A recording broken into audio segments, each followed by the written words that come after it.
आकाशवाणी. विजयालक्ष्मी साळवी आपल्याला बातम्या देत आहे. ठळक बातम्या. मराठा साम्राज्याच्या किल्ल्यांचा युनेस्कोच्या वारसास्थळांमध्ये समावेश ही देशवासियांसाठी अभिमानाची बाब असल्याचं पंतप्रधानांचं प्रतिपादन. लोकसभेत आज ऑपरेशन सिंदूरवर चर्चा. अमेरिका आणि युरोपियन संघादरम्यान 15% कर करार. मनसा देवी मंदिर चेंगराचेंगरीत 8 जण ठार. फिडे अजिंक्यपदासाठी कोनेरू हंपी आणि दिव्या देशमुख यांच्यात आज निर्णायक लढत. आणि भारत इंग्लंड चौथी कसोटी अनिर्णित. आता सविस्तर बातम्या. मराठा साम्राज्याच्या 12 किल्ल्यांना जागतिक वारसास्थळ म्हणून युनेस्कोची मान्यता मिळणं ही देशवासियांसाठी अभिमानाची बाब आहे असे गौरवोद्गार पंतप्रधान नरेंद्र मोदी यांनी काल आकाशवाणीवरील मन की बात कार्यक्रमाच्या 124व्या भागात देशवासियांशी संवाद साधताना काढले. संस्कार आणि स्वाभिमानाचं प्रतीक असलेल्या या गडकिल्ल्यांना आवर्जून भेट देण्याचं आवाहन मोदी यांनी नागरिकांना केलं. पारंपरिक वस्त्रोद्योग हे देशाच्या सांस्कृतिक वैविध्याचं प्रतीक असून आत्मनिर्भरतेच्या वाटचालीत या क्षेत्राचा मोठा वाटा असल्याचं पंतप्रधान म्हणाले. येत्या 7 ऑगस्टला साजरा होत असलेल्या 10व्या राष्ट्रीय हातमाग दिवसाचा उल्लेख करून सध्या देशभरात 3000पेक्षा जास्त वस्त्रोद्योग स्टार्टअप सक्रिय असल्याची माहिती त्यांनी दिली. यावेळी पैठणमधील पैठणी विणकर कविता ढवळे यांची यशोगाथा त्यांनी सांगितली. गेल्या काही दिवसात क्रीडा, अंतराळ विज्ञान अशा अनेक क्षेत्रात भारतानं अभिमानास्पद कामगिरी केली असल्याचं सांगून पंतप्रधानांनी शुभांशु शुक्ला आणि त्यांच्या मोहिमेचा आवर्जून उल्लेख केला. येत्या 23 ऑगस्ट रोजी साजऱ्या होणाऱ्या राष्ट्रीय अंतराळ दिनासाठी आपल्या संकल्पना नमो अॅपवर पाठवण्याचं आवाहन त्यांनी श्रोत्यांना केलं.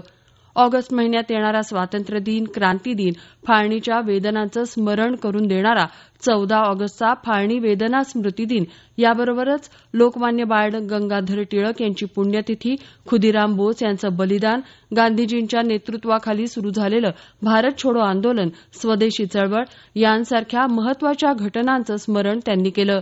तसंच स्वदेशी उत्पादनांची खरेदी करण्याचं आवाहन त्यांनी श्रोत्यांना केलं.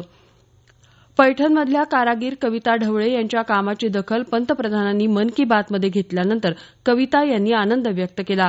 त्या म्हणाल्या, मन की बात मध्ये पंतप्रधानांनी दखल घेतली तर मी त्यांचे सगळं पैठणमधल्या 300 कारागिरांतर्फे मी त्यांचं स्वागत करते. तर मी त्यांचे खूप खूप आभारी आहे की त्यांनी आमच्या कारागिरांची दखल घेतली. भारताच्या पंतप्रधानांनी आपलं नाव घेतलं, याच्यापेक्षा आनंद आणि याच्यापेक्षा मोठा पुरस्कार कुठलाच नाही. त्याच्यामुळे मी खूप आभारी आहे. मला खूप आनंद झाला. मी माझ्यासोबत माझ्या पैठणमधले सर्व विणकर आहेत त्यांचं पण प्रतिनिधित्व करते. पैठणी आहे म्हणून ज्यांना कानाकोपऱ्यामध्ये जर माहित नाही तर त्यांच्यापर्यंत ह्या प्रधानमंत्रींच्या याच्या माध्यमातून तिथे पोहोचेल तर आम्हाला आणखीन असं म्हणजे पैठणीला चालना मिळेल असं मला नक्की वाटतं. भारत आणि ब्रिटन यांच्यातला मुक्त व्यापार करार हा केवळ व्यापार करार नाही, तो विकसित भारताच्या दिशेनं टाकलेलं एक धाडसी आणि परिवर्तनशील पाऊल आहे, असं केंद्रीय वाणिज्य आणि उद्योग मंत्री पियुष गोयल यांनी काल मुंबईत सांगितलं. मत्स्य व्यवसाय, वस्त्र, रत्न आणि दागिने, आयटी, सेवा क्षेत्र आणि एमएसएमई यांसारख्या क्षेत्रांना या करारामुळे आंतरराष्ट्रीय बाजारात नव्या संधी उपलब्ध होतील, असं गोयल म्हणाले. लोकसभेत आज ऑपरेशन सिंदूरवर चर्चा सुरू होण्याची अपेक्षा आहे. लोकसभेत चर्चेसाठी 16 तासांचा वेळ देण्यात आला आहे, तर राज्यसभेत उद्या 16 तास यावर चर्चा होईल, असं संसदीय कामकाज मंत्री किरेन रिजिजू यांनी सांगितलं. या चर्चेसाठी सरकार पहिल्या दिवसापासूनच सहमती दर्शवली होती, असंही त्यांनी नमूद केलं. हे राष्ट्रीय बातमीपत्र आपण आकाशवाणीच्या पुणे केंद्रावरून ऐकत आहात. अमेरिका आणि युरोपियन संघानं अमेरिकेत येणाऱ्या बहुतांश युरोपियन वस्तूंवर 15% कर आकारण्याचा करार केला आहे. अमेरिकेचे अध्यक्ष डोनाल्ड ट्रम्प आणि युरोपियन संघाच्या प्रमुख उर्सुला वॉन डेर लेयन यांनी अटलांटिक महासंघामधील करसंघर्ष संपवण्यासाठी आणि व्यापारयुद्ध टाळण्यासाठी हा करार केला असल्याचं काल सांगितलं. अमेरिकेकडून युरोपीय वस्तूंवर 30% करार आकारला जाण्याची 1 ऑगस्टची अंतिम मुदत जवळ येत असताना हा करार झाला आहे. अमेरिकेतील परस्पर कर लागू करण्याची अंतिम 1 ऑगस्टची मुदत कायम आहे, ती वाढवण्याची कोणतीही योजना नाही, असं अमेरिकन प्रशासनानं स्पष्ट केलं आहे. अमेरिकेचे वाणिज्य सचिव हॉवर्ड लुटनिक यांनी बातमीदारांशी बोलताना सांगितलं की कोणतीही अतिरिक्त सवलत दिली जाणार नाही आणि कर 1 ऑगस्टपासून लागू होतील. आतापर्यंत European union, Britain, Vietnam, Indonesia, Philippines आणि जपान यांनी पुढील आठवड्याच्या अंतिम मुदतीपूर्वी ट्रम्प प्रशासनासोबत व्यापार करारांवर स्वाक्षरी केली आहे. थायलंड आणि कंबोडियाचे नेते आज मलेशियामध्ये भेटून प्रदीर्घ सीमावाद सोडवण्यासाठी चर्चा करतील. थायलंड कंबोडिया सीमा संघर्षातील मृतांची संख्या 32 वर पोहोचली आहे आणि 130हून अधिक लोक जखमी झाले आहेत. काल चौथ्या दिवशीही संघर्ष सुरू होता. कंबोडियन लोक थायलंडच्या सीमेवरून पळून जात आहेत. दोन्ही राष्ट्रांदरम्यान सामायिक सीमेच्या वादग्रस्त भागात गोळीबार झाल्यानंतर तणाव वाढला आणि जगभरात चिंता निर्माण झाली. उत्तराखंडमध्ये हरिद्वारमधील मनसा देवी मंदिराकडे जाणाऱ्या पादचारी मार्गावर चेंगराचेंगरीत काल सकाळी किमान 8 जणांना आपला जीव गमवावा लागला आणि 30 जण जखमी झाले. परिसरात विद्युत प्रवाह पसरल्याच्या अफवेनंतर गोंधळ उडाला आणि चेंगराचेंगरी झाली, असं पोलिसांनी सांगितलं. मृतांमध्ये उत्तर प्रदेश, बिहार आणि उत्तराखंडमधील अल्पवयीन आणि वृद्ध यात्रेकरूंचा समावेश आहे. श्रावणाच्या महिन्यानिमित्त भाविकांनी दर्शनासाठी गर्दी केली होती. दरम्यान उत्तराखंडचे मुख्यमंत्री पुष्करसिंग धामी यांनी हरिद्वारच्या अतिरिक्त जिल्हा दंडाधिकाऱ्यांना या घटनेची चौकशी करून 15 दिवसात अहवाल सादर करण्याचे निर्देश दिले आहेत. अफवा पसरवणाऱ्यांवर कठोर कारवाई केली जाईल, असंही ते म्हणाले. अहलाबाद उच्च न्यायालयानं उत्तर प्रदेश सरकारला राज्यात विवाह नोंदणी करणाऱ्या बनावट आर्य समाज संस्थांची चौकशी सुरू करण्याचे निर्देश दिले आहेत. या संस्था वाईट हेतूनं तर कधीकधी वर आणि वधूच्या वयाची पडताळणी न करता हे विवाह करण्यात गुंतल्या होत्या, असा दावा गृहसचिवांना दिलेल्या आदेशात करण्यात आला आहे. या प्रकरणी पुढील सुनावणी 29 ऑगस्टला होणार आहे. बिहारच्या मतदार यादीच्या विशेष पुनरावलोकन करण्याच्या निवडणूक आयोगाच्या निर्णयाला आव्हान देणाऱ्या याचिकांवर आज सर्वोच्च न्यायालयात सुनावणी होणार आहे. अपात्र नावे काढून टाकून सुधारित यादी तयार करण्याचं उद्दिष्ट असल्याचं निवडणूक आयोगानं म्हटलं आहे. तर या प्रक्रियेत प्रमुख राजकीय पक्ष तसंच 1.5 लाखांहून अधिक बूथस्तरीय मध्यस्थ सहभागी असल्याचा दावा याचिकेमध्ये करण्यात आला आहे.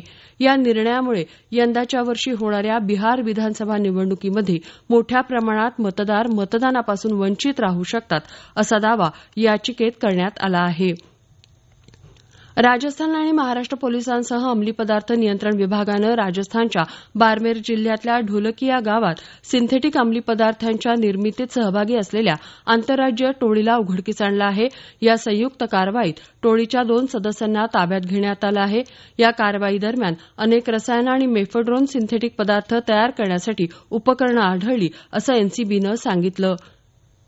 फिडे महिला विश्वचषक बुद्धिबळ स्पर्धेत कोनेरी हम्पी आणि दिव्या देशमुख यांच्यातील दुसरा डावही काल अनिर्णित राहिला. त्यामुळे आज होणाऱ्या टाय ब्रेकरमध्ये सामन्याची विजेती ठरेल. हा सामना भारतीय प्रमाण वेळेनुसार दुपारी 1:30 वाजता सुरू होईल. 2 अटीतटीचे क्लासिकल डाव अनिर्णित राहिल्यानंतर आता विजेत्याची निवड गतीवर अवलंबून राहील. वेळेवर नियंत्रण आणि संयम या सामन्यात महत्वाचे ठरतील. क्रिकेट भारत आणि इंग्लंड दरम्यान अँडरसन तेंडुलकर कसोटी क्रिकेट मालिकेत मँचेस्टर इथला चौथा सामना काल 5व्या दिवशी अनिर्णित अवस्थेत संपला. कर्णधार शुभमन गिल, रवींद्र जडेजा आणि वॉशिंग्टन सुंदर यांची झुंजार शतकं तर केएल राहुलच्या 90 धावा भारतीय डावाची वैशिष्ट्य ठरली. वॉशिंग्टन सुंदरचं हे कारकिर्दीतील पहिलं शतक ठरलं. यजमान संघाच्या 311 धावांच्या आघाडीला प्रत्युत्तर देताना सामना अनिर्णित ठेवत दुसऱ्या डावात भारतानं 4 बाद 425 धावा केल्या. यामध्ये जडेजा आणि सुंदर यांची 203 धावांची संयमी भागीदारी महत्वपूर्ण ठरली. तर कर्णधार म्हणून शुभमन गिल कारकिर्दीतील पहिल्याच मालिकेत 4 शतकं झळकावणारा जगातील पहिला कर्णधार फलंदाज ठरला आहे. या मालिकेतील अंतिम सामना येत्या 31 जुलैपासून ओव्हल इथं खेळला जाणार आहे.